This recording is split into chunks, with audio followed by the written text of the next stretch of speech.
Salve fratres, welcome back to the jungle of Protestantism. Salam dari Kota Medan, Horas Medan. Saya ingin mengajak saudara-saudara, katekesi kita kali ini adalah tanggapan satu persatu para pendeta Protestan mencoba membela sola scriptura. Dan kesimpulannya, kalau kita mencermati penjelasan mereka, maka kita akan sampai pada kesimpulan bahwa sola scriptura artinya bukan sola scriptura. Ya kan? Sola scriptura artinya bukan sola scriptura. Jadi kalau bukan sola scriptura, mengapa dipakai sola scriptura? Banyak orang Protestan yang tidak mengerti karena terlanjur dipropagandakan. Sola scriptura itu sebenarnya adalah tradisi reformasi, tradisi buatan abad ke-16.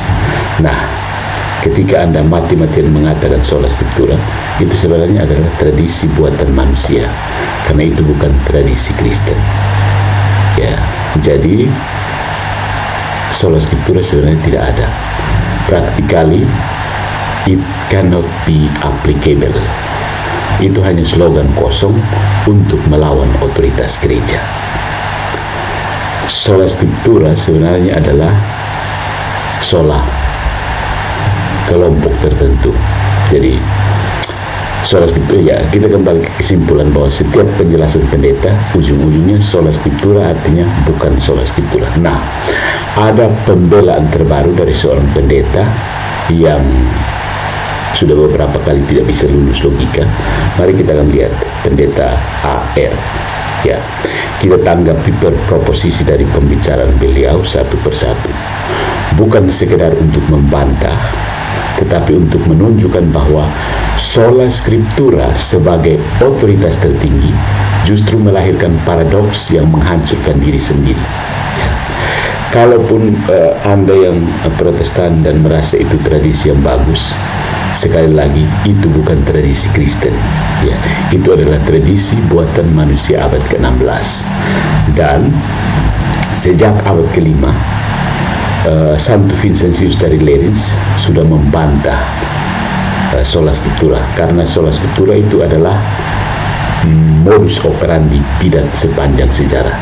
Jadi setiap bidat selalu pakai moto sola scriptura, artinya hanya tulisan. Tapi tetap saja bukan berarti hanya tulisan, tetapi yang sebenarnya sola scriptura itu artinya hanya tulisan berdasarkan tafsiran saya atau kelompok saya. Mari kita lihat satu persatu. Coba tenangkan diri dan jangan untuk yang Protestan, ya, kalau Anda mau belajar, jangan cepat-cepat merasa bahwa ini adalah serangan Katolik. Bukan. Ini adalah pembahasan secara logis dan tidak ada tendensi apa-apa untuk menjelaskan bahwa sola scriptura memang bukan tradisi Kristen. Karena apa? Sola scriptura sendiri itu self-refuted sebenarnya, kalau Anda mau tenang berpikir. Mari kita lihat yang pertama. Kita coba menanggapi penjelasan per proposisi dari seorang pendeta AR. Yang pertama, dia mengatakan bahwa sola scriptura berarti hanya kitab suci sebagai otoritas tertinggi dalam iman dan ajaran. Semua orang Protestan pasti akan bertepuk tangan dan setuju. Itu seharusnya tanggapan Katolik seperti ini, atau Patrus Allegro. Klaim ini sendiri tidak ada di dalam kitab suci. Ingat, sola scriptura berarti hanya kitab suci sebagai otoritas tertinggi dalam iman ajaran. Klaim ini tidak ada di dalam kitab suci. Ya, tidak ada satu ayat pun yang mengatakan hanya kitab suci. Tidak ada. Itu orang-orang para bidat yang mengatakan seperti itu, sering mengatakan hanya kitab suci. Ingatkan bidat Arius. Arius itu hanya kitab suci. Dia menolak upaya para uskup untuk menggunakan filsafat Yunani untuk menjelaskan isi kitab suci. Jadi sola scriptura sudah dilakukan oleh Arius yang menghasilkan bidat Arianisme. Kenapa diulang lagi oleh orang-orang abad ke-16 dan Protestan modern? Hanya kitab suci sebagai sumber iman, tidak ada satu ayat pun di dalam kitab suci. Sebaliknya, Alkitab justru menunjuk pada tradisi apostolik sebagai sumber otoritatif sejajar dengan kitab suci atau Sacra Scriptura. Jadi, ingatkan, berdirilah teguh dan peganglah ajaran-ajaran yang telah kamu terima, baik secara lisan maupun secara tertulis dari kami. 2 Tesalonika bab 2 ayat 15. Paulus tidak membedakan antara pewartaan lisan, tradisi, dan tulisan kitab suci. Nah, ada inkoherensi logis yang terjadi. Kalau prinsip hanya kitab suci adalah benar, maka prinsip ini seharusnya diajarkan oleh kitab suci itu sendiri. Kalau prinsip itu benar, seharusnya diajarkan oleh kitab suci. Tetapi karena prinsip itu tidak ditemukan di dalam kitab suci, maka dia gagal memenuhi kriterianya sendiri. Dia langsung gagal. Kalau prinsip bahwa hanya kitab suci itu benar, maka itu harusnya ditemukan dalam kitab suci. Kalau tidak ditemukan dalam kitab suci, berarti dia sudah self-refuted, tidak bisa dipakai. Ini namanya self-refuting principle.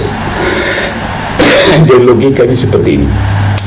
Jika hanya yang tertulis di kitab suci yang berotoritas, maka klaim hanya yang tertulis itu berotoritas tidak punya otoritas, ya, karena tidak tertulis di kitab suci. Ingat ini, kalau hanya yang tertulis dalam kitab suci yang berotoritas punya otoritas tertinggi, maka klaim itu tidak punya otoritas. Jadi Protestan itu memaksakan otoritas dirinya untuk menggiring orang Kristen ikut nafsu heretiknya, ya. Ini tidak punya otoritas karena tidak tertulis dalam kitab suci. Jadi prinsip sola scriptura itu harus dibuang karena itu bukan prinsip Kristen, bukan prinsipnya kitab suci. Itu tradisi manusia, maksudnya begitu. Yang kedua, ada penjelasan Pak Pendeta seperti ini.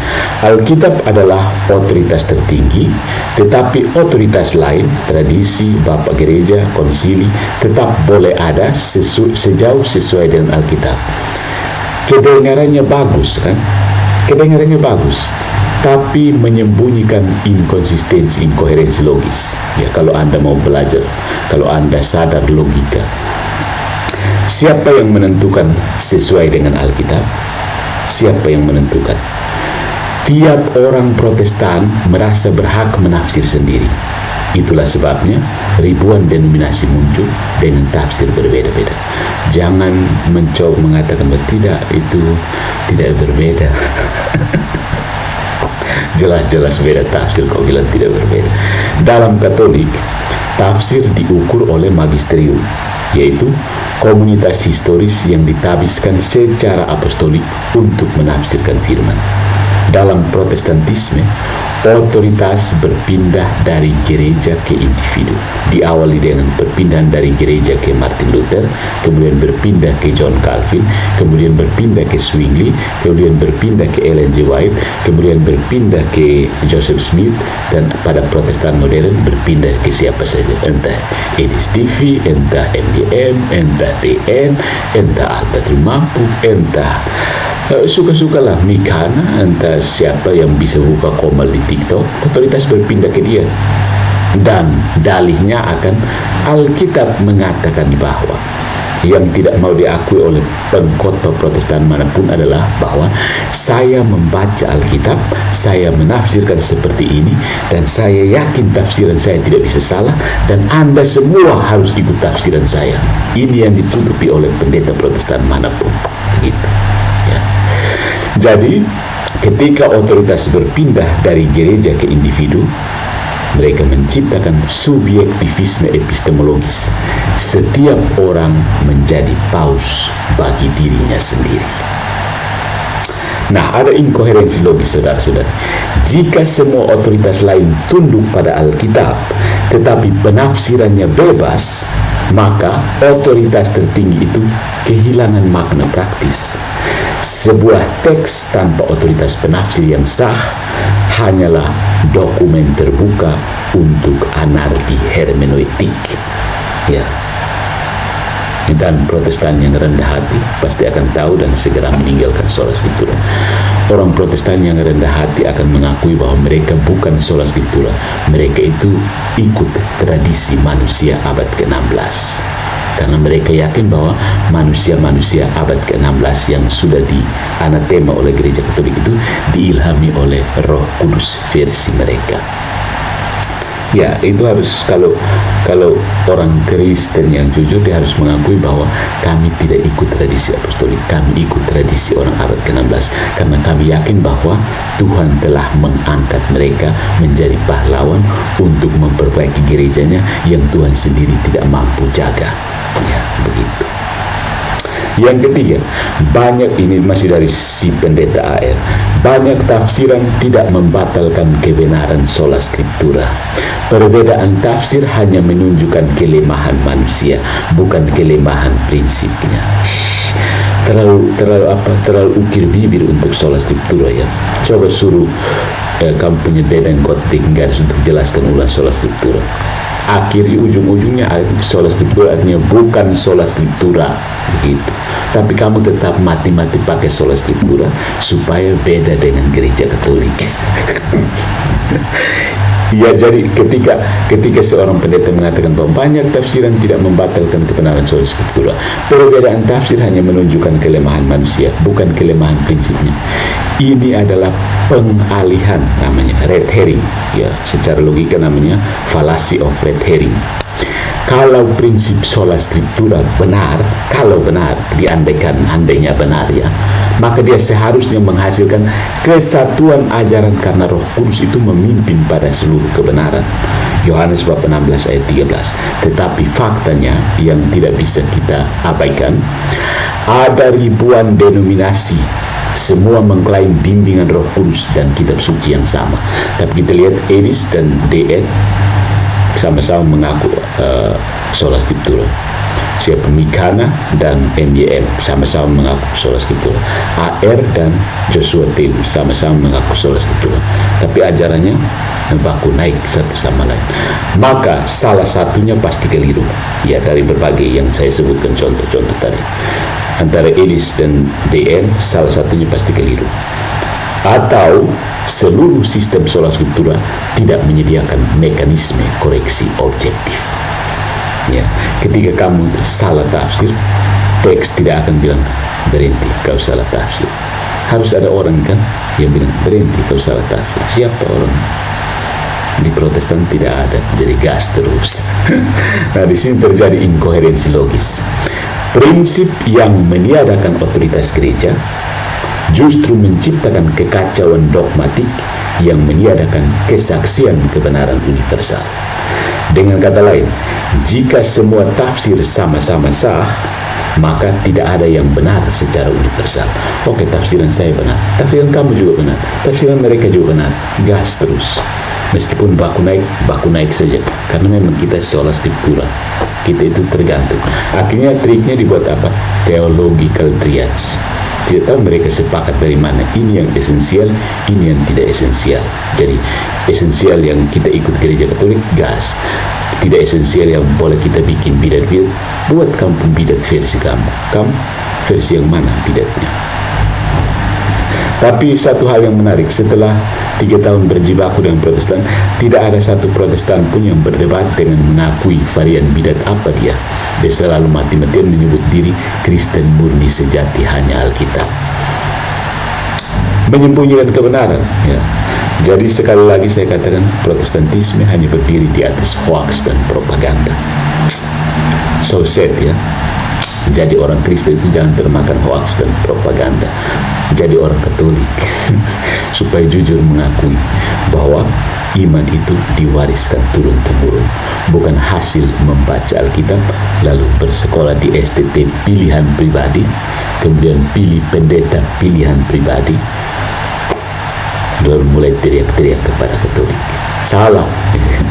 Yang keempat, ada klaim bahwa sola scriptura berasal dari kerinduan untuk kembali kepada Alkitab seperti semula. Back to the Bible. Omong kosong back to the Bible. Itu artinya back to myself.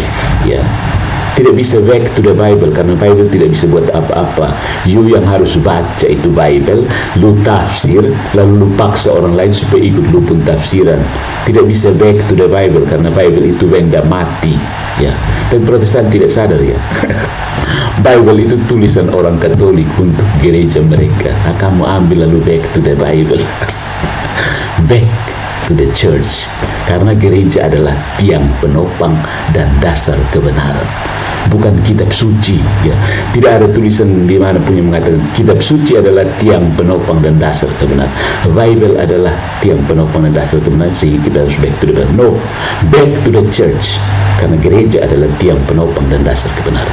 Jadi ingat, sola scriptura itu, ya, seperti saya katakan tadi, sola scriptura itu modus operandi bidat sepanjang sejarah. Jika Anda hari ini masih mempertahankan sola scriptura, itu jelas Anda adalah bidat. Ya, entah varian apa, omong saja supaya kita tunjuk bidat apa. Jadi kerinduan untuk back to the Bible itu terdengar mulia tetapi tidak historis. Sangat-sangat tidak historis, melawan sejarah. Gereja perdana tidak pernah memisahkan Alkitab dari tradisi dan magisterium. Ya. Yang memisahkan itu justru para bidat, ya, Arianisme, Arius misalnya. Ya. Kanon kitab suci sendiri tidak ditetapkan, bukan tidak ditetapkan. Kanon kitab suci sendiri ditetapkan oleh gereja pada abad keempat, Konsili Hippo 393 dan Kartago 397. Jangan coba-coba bilang kitab suci itu ilhami dirinya sendiri, Theopneustos apa segala macam. Tidak, gereja yang mengatakan bahwa itu Theopneustos. Ya. Tanpa gereja Katolik kamu tidak tahu Injil Thomas atau Injil Yohanes yang benar. Ya. Injil Thomas tidak teriak bilang saya yang terinspirasi pakai saya. Yohanes tidak pakai saya. Bukan, tidak ada, itu tipu-tipu. Agak lucu juga ya orang yang mempertahankan sola scriptura. Ya. Baik yang di luar negeri maupun Indonesia sama, seotak sonda beres semua. Artinya tanpa gereja, Protestan bahkan tidak tahu kitab mana yang disebut Alkitab. Madam Punggaya ini ngeri. Sola scriptura karena itu bukan kembali ke sumber, jangan terlalu tipu-tipu, tetapi pemutusan dari sumber. Ya, sebuah tradisi baru yang muncul pada abad ke-16. Ya, secara resmi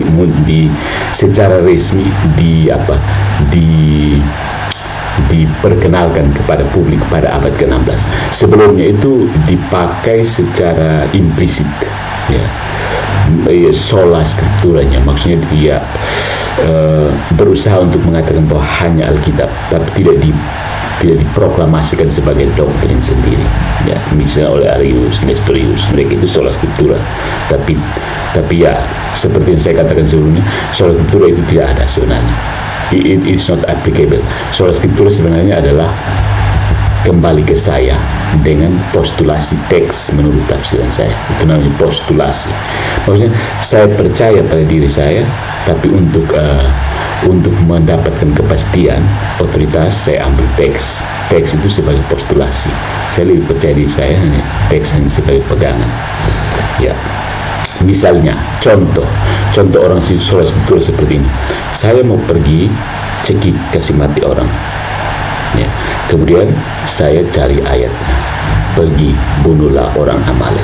Tinggal saya tafsir, oh itu yang namanya orang Amalek, saya cekik dia karena ada ayatnya. Itu sola scriptura. Tafsirnya adalah sola tafsiran sendiri. Ya, tentu saja orang Protestan tidak akan sebodoh itu. Misalnya ketika ada perintah, pergilah kawinilah para pesundar, para pendeta pasti akan hati-hati karena mereka tahu bahwa itu secara moral tidak bisa, meskipun tertulis di kitab suci. Ya kan? Perintah Tuhan kepada Hosea, pergi dan kawinilah para pesundar. Pendeta siapa yang berani sola scriptura dalam hal ini? Tidak ada. Oke.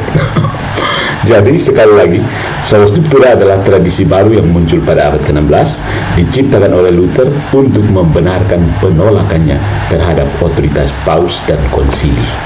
Ya, jadi Luther itu menjadikan dirinya adalah paus baru dengan konsili pribadi, begitu. Calvin juga akhirnya menolak Paus Luther dengan konsilinya Luther, bikin paus sendiri, angkat diri sendiri sebagai Paus Calvin, dengan konsili sendiri berupa Institute of Christian Religions, kan ya. Itu konsili pribadinya Calvin. Aneh ya. Konsekuensi historisnya, saudara-saudari, sola scriptura adalah tradisi buatan manusia abad ke-16. Kamu mau terima atau tidak, itu faktanya. Sola scriptura bukan ajaran para rasul. Dia lahir dari reaksi politik dan teologis terhadap korupsi gerejawi, bukan dari pewartaan Kristus. Stop tipu-tipu. Ya, jadi orang Katolik yang selama ini terpengaruh dengan sola scriptura yang kedengaran, oh bagus, kita tidak percaya manusia, kita percaya teks mati saja. Bagaimana mungkin hal itu terjadi? Jadi stop. Ya, yang Protestan mau sola scriptura terserah, itu kan kamu harus mempertahankan Protestantisme. Tapi orang Katolik sudah tahu sola scriptura itu nonsense, ilogik, tidak biblis, tidak historis, tidak logis. Nah, yang kedua, masih ada klaim dari pendeta AR.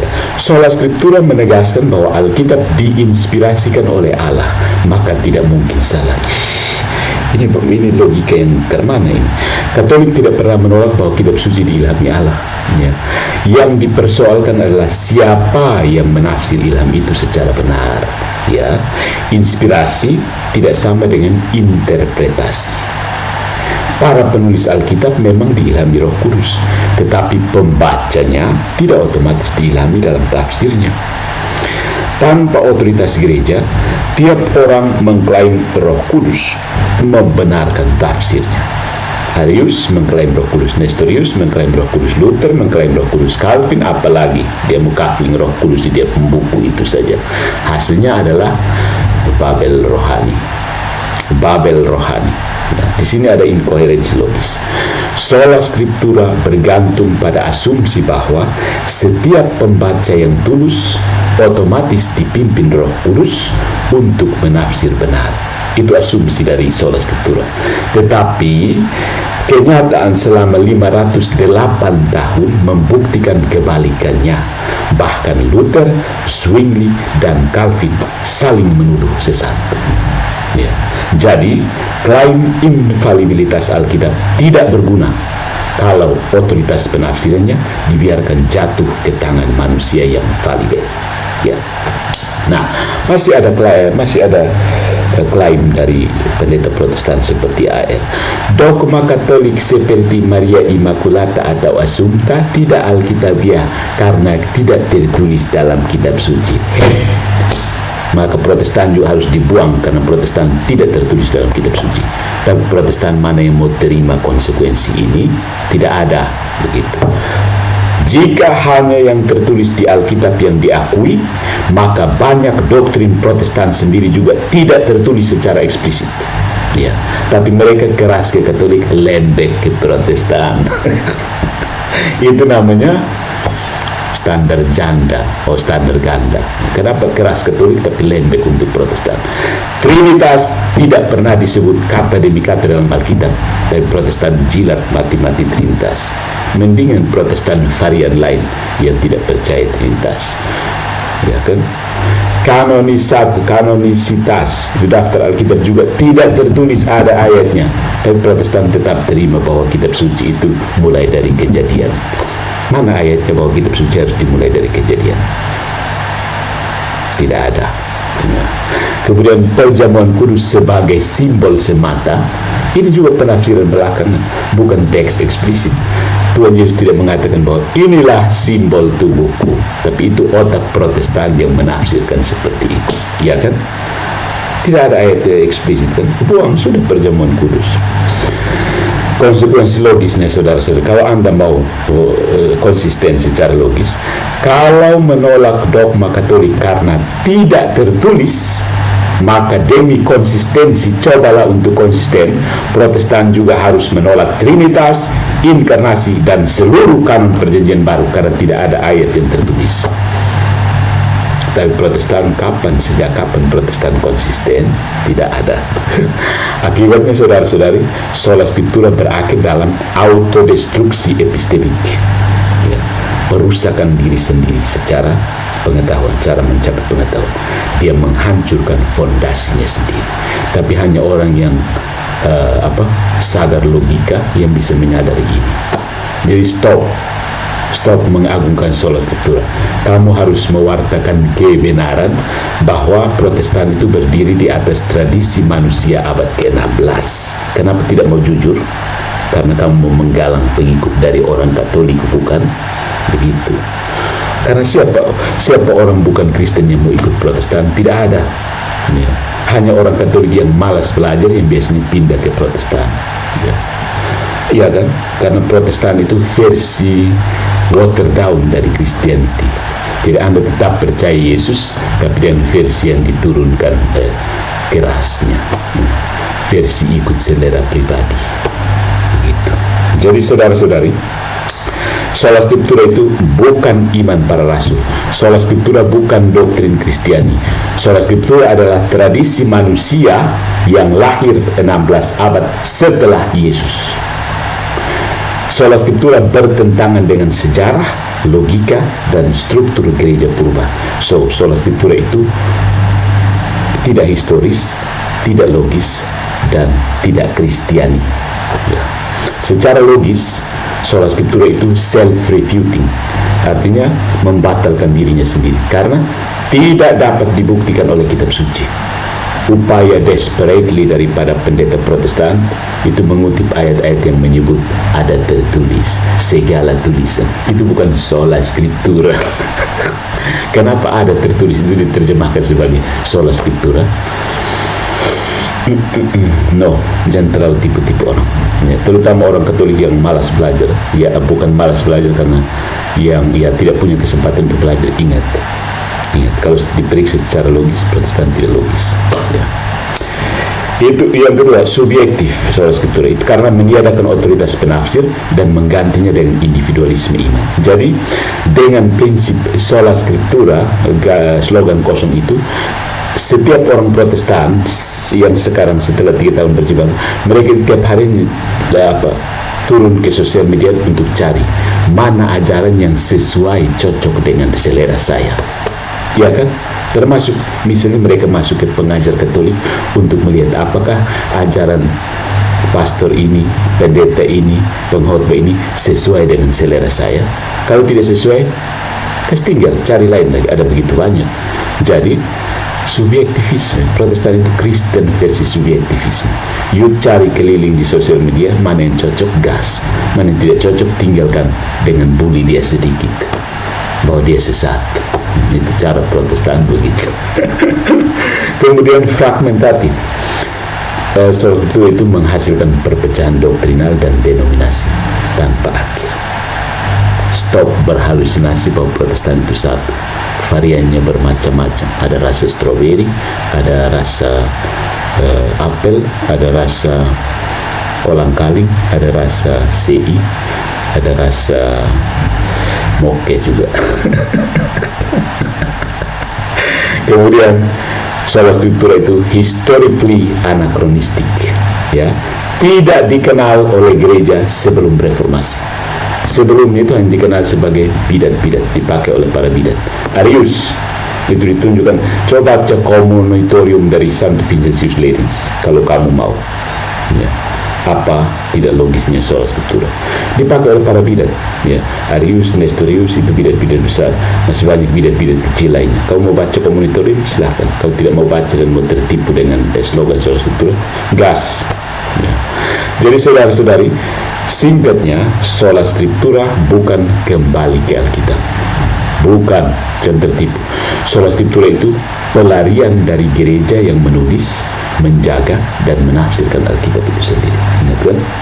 Jadi sola scriptura adalah pelarian dari gereja yang menulis, menjaga, dan menafsirkan Alkitab itu sendiri. Sola scriptura itu mengganti kesatuan tubuh Kristus dengan kompetisi tafsir. Ingatkan kasus salib baru-baru. Setiap pendeta berkompetisi menyampaikan versi tafsiran pribadi dan berharap ada jemaat yang menyukai tafsiran versinya. Lalu Agak aneh juga jadi orang Kristen modern seperti Protestan, dan mengganti suara para rasul dengan gema tiap individu yang mengira dirinya nabi dengan modal mikrofon, akun YouTube dengan banyak followers, dan kata-kata Alkitab mengatakan bahwa saya tidak menafsir, saya hanya membacakan ayat cie. Ada banyak yang tertipu dengan kata-kata pendeta seperti ini bukan tafsiran saya, kita harus kembali ke Alkitab. Alkitab mengatakan bahwa, atau you yang baca lalu tafsir lalu paksa orang supaya ikut kau pentafsiran. Ya. Jadi saudara-saudari, stop tipu-tipu orang Kristen dengan sola scriptura. Ya.